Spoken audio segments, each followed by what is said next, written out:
सोचिए कोई एक बहुत ही खचाखच भरे रेलवे स्टेशन पर खड़ा है। चारों तरफ एक गजब का शोर है। बिल्कुल। कुली भाग रहे हैं और वो जो ट्रेन के हॉर्न की तेज आवाजें गूंज रही हैं, अनाउंसमेंट हो रहे हैं। मतलब हर कोई कहीं ना कहीं पहुंचने की जल्दी में है। हाँ, कोई अपने घर लौट रहा है तो कोई शायद एक नए शहर में अपनी किस्मत आजमाने उतरा है। एकदम सही। हाँ। ये एक ऐसी जगह है जहां जिंदगी अपनी पूरी रफ्तार से दौड़ रही है। हाँ।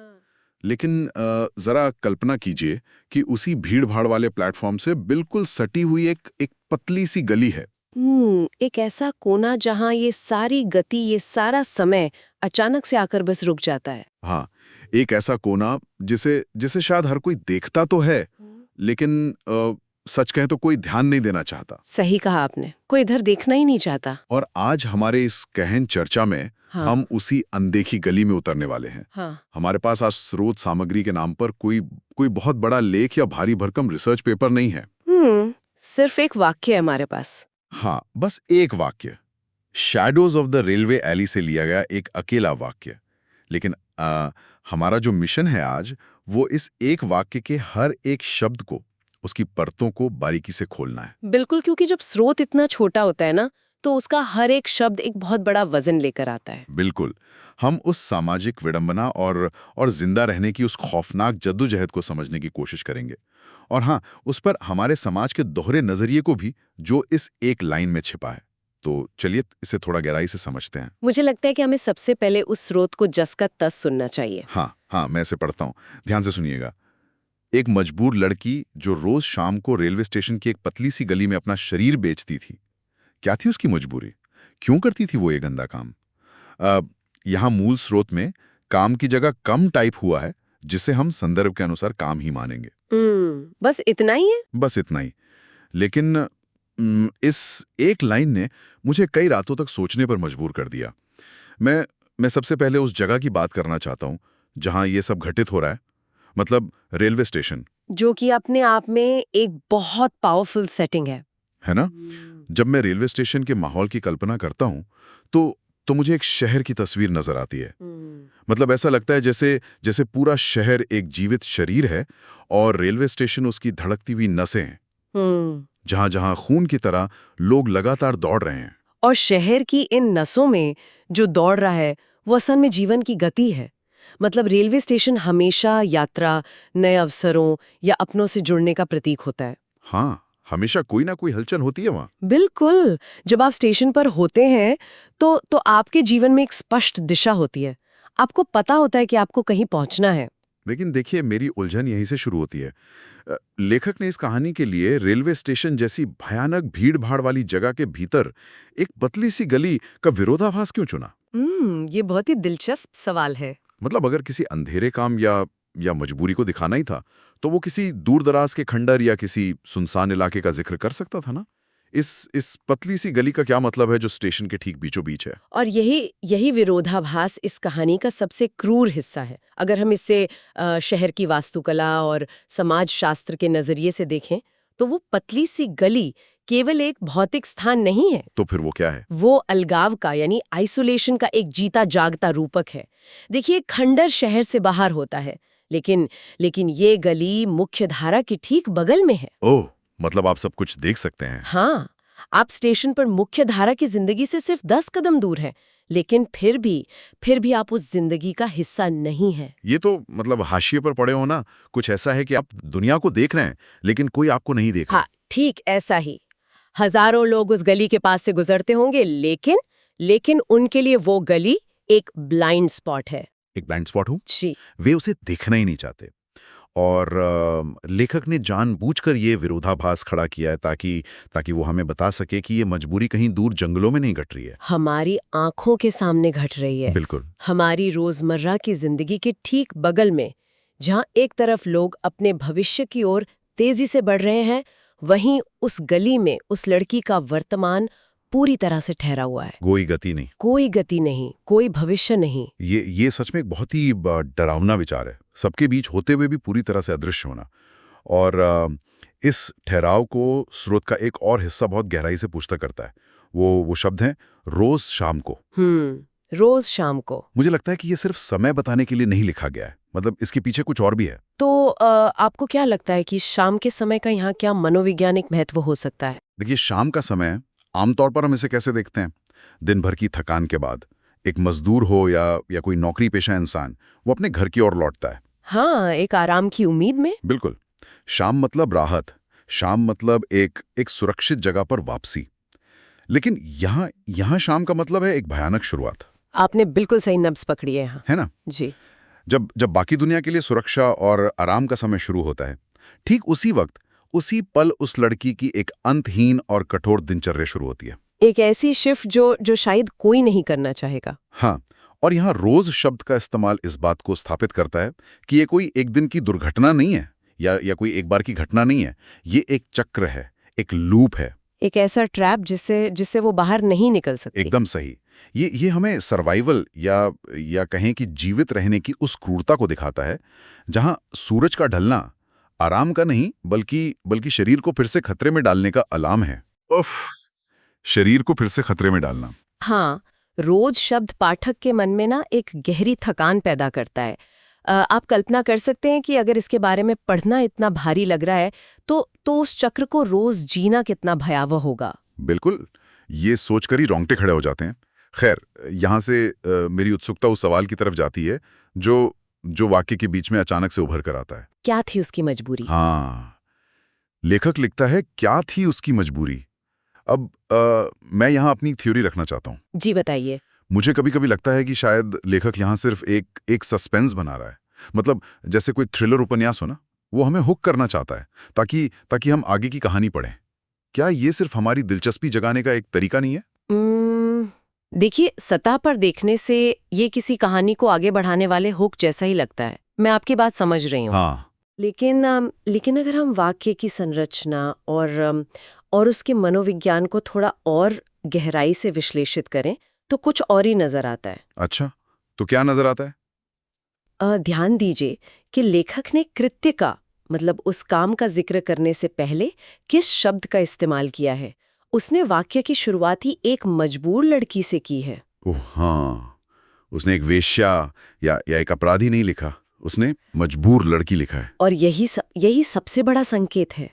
मतलब लेखक पहले ही ये तय कर चुका है कि वो लड़की किसी भी रूप में खलनायिका नहीं है। या वो स्वेच्छा से ये काम नहीं कर रही है। बिल्कुल, वो स्पष्ट रूप से विवश है, हेल्पलेस है। क्या थी उसकी मजबूरी पूछकर लेखक असल में पाठक को उस कृत्य से परे देखने के लिए विवश कर रहा है। मतलब वो हमें जजमेंट पास करने से रोक रहा है। एकदम सही।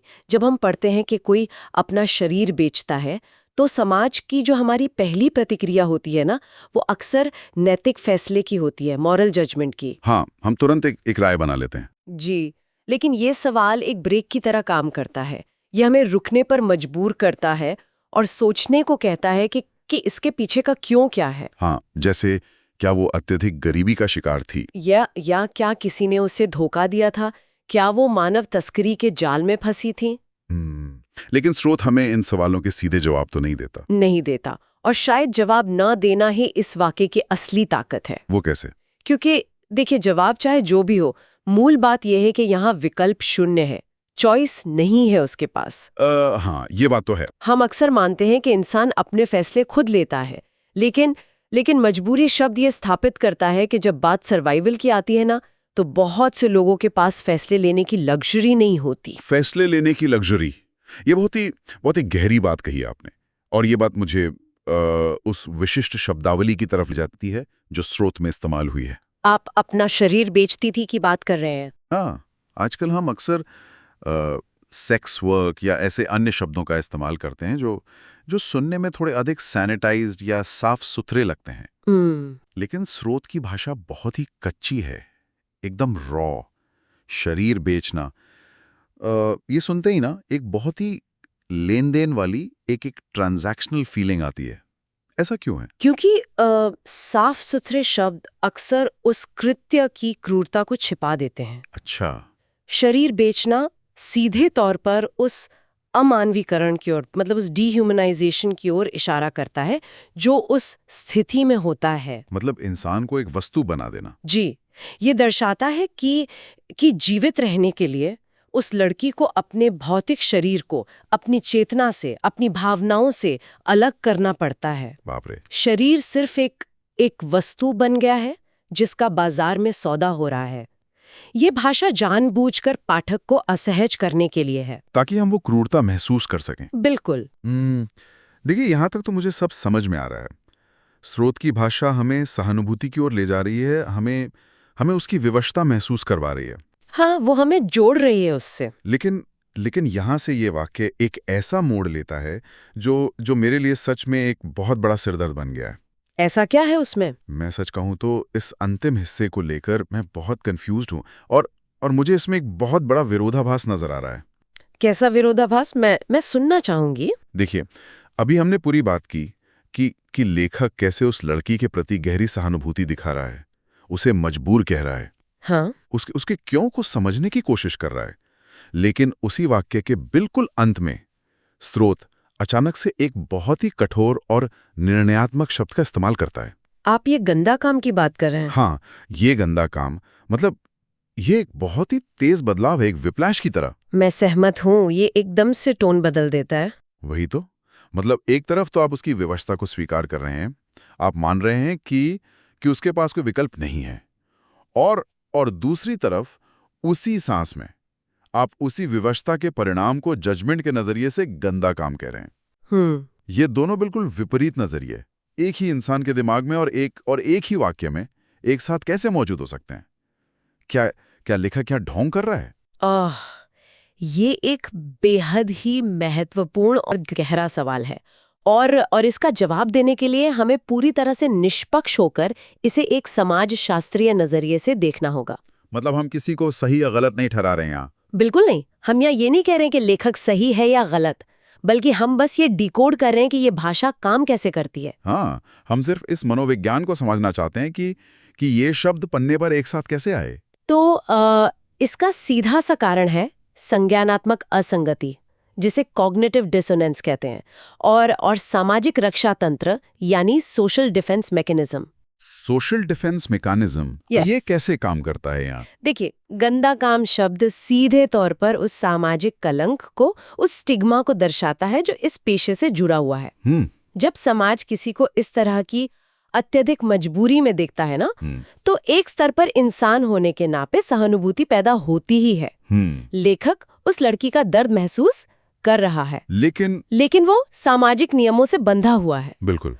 सोचिए अगर समाज उस कृत्य को गंदा ना कहे और सिर्फ ये मान ले कि ये व्यवस्था की विफलता के कारण उपजी एक सर्वाइवल की स्थिति है, तो इसका मतलब क्या होगा? इसका मतलब होगा कि समाज को जिम्मेदारी लेनी पड़ेगी। हाँ, इसका मतलब होगा कि हमारी व्यवस्था ही गलत है, जिसने एक लड़की को इस कगार पर ला खड़ा किया। एकदम सही। और वो जिम्मेदारी लेना समाज के लिए बहुत असुविधाजनक होता है, अनकंफर्टेबल होता है। कोई आईने में अपनी बदसूरत शक्ल नहीं देखना चाहता। बिल्कुल, इसलिए समाज उस कृत्य पर गंदा होने का लेबल चिपका देता है। ये लेबल एक तरह की भाषाई दीवार है। एक दीवार। हाँ, आप पीड़ित के लिए दया तो दिखा सकते हैं, लेकिन आप उस काम को गंदा कहकर खुद को और अपनी सामाजिक व्यवस्था को उससे अलग कर लेते हैं। गंदा शब्द यहाँ साफ सफाई के बारे में नहीं है, ये नैतिक संक्रमण के बारे में है, मॉरल कंटेजियन। बाप रे, ये तो बहुत ही जटिल मनोविज्ञान है ना? यानी गंदा काम कहकर हम असल में उस लड़की को नहीं बल्कि खुद को बचा रहे होते हैं। बिल्कुल, हम खुद को डिफेंड कर रहे होते हैं। हम खुद को आश्वस्त कर रहे होते हैं कि हम साफ है, हमारी दुनिया साफ है, ये जो कुछ भी हो रहा है ये उस पतली गली का अंधेरा है, हमारा नहीं। यही कारण है कि स्रोत में ये विरोधाभास इतनी स्पष्टता से दिखाई देता है। देखिए, लेखक कोई समाज से बाहर का प्राणी तो है नहीं, वो उसी समाज का उत्पाद है। हाँ, वो भी उसी कंडीशनिंग का हिस्सा है। ही समय में एक संवेदनशील इंसान और एक कंडीशनिंग का शिकार सामाजिक व्यक्ति दोनों मौजूद हैं। ये विश्लेषण सच में आंखें खोलने वाला है। ये एक ही वाक्य समाज की पूरी दोहरी मानसिकता का, हिपोक्रेसी का एक्सरे कर देता है। जहां हम पीड़ित को पीड़ित भी मानते हैं, हाँ, लेकिन फिर भी उसके कृत्य को कलंकित करने से खुद को रोक नहीं पाते। जब हम इन सारी बातों को एक साथ जोड़ते हैं ना, वो भीड़ भाड़ वाला रेलवे स्टेशन, वो रुकी हुई पतली गली, रोज शाम का वो भयावह चक्र, विकल्पहीनता की वो मजबूरी, और अंत में उस पर समाज का वो गंदा वाला ठप्पा। मतलब ये सिर्फ एक लड़की की कहानी नहीं रह जाती। नहीं, ये किसी एक व्यक्ति की कहानी है ही नहीं। तो फिर ये हमारे सामाजिक ढांचे में मौजूद दरारों की कहानी है। ये उन तंत्रों की कहानी है जो कुछ लोगों को पूरी तरह से अदृश्य कर देते हैं। सुनने वालों के लिए ये सच में एक बहुत बड़ा सबक है। मैं सहमत हूँ। आज के इस डिजिटल युग में, जहां हम हर रोज सूचनाओं के पहाड़ से गुजरते हैं, जहां हम बस चीजों को स्क्रॉल करते हुए आगे बढ़ जाते हैं, ये छोटा सा बिना किसी फुल स्टॉप या कॉमा वाला एक अकेला वाक्य हमें रुकने के लिए मजबूर करता है। ये हमें याद दिलाता है कि सतह पर जो कुछ भी दिखता है उसके पीछे हमेशा एक बहुत गहरा क्यों छुपा होता है। बिल्कुल। और जब तक हम उस क्यों को समझने की जहमत नहीं उठाते, हम कभी भी किसी इंसान की या किसी परिस्थिति की पूरी सच्चाई नहीं जान सकते। और भाषा की ताकत यही है। जो शब्द हम इस्तेमाल करते हैं वे केवल किसी घटना का वर्णन नहीं करते, वे ये भी बताते हैं कि हम खुद क्या हैं और हमारा समाज कैसी सोचता है। एकदम सही।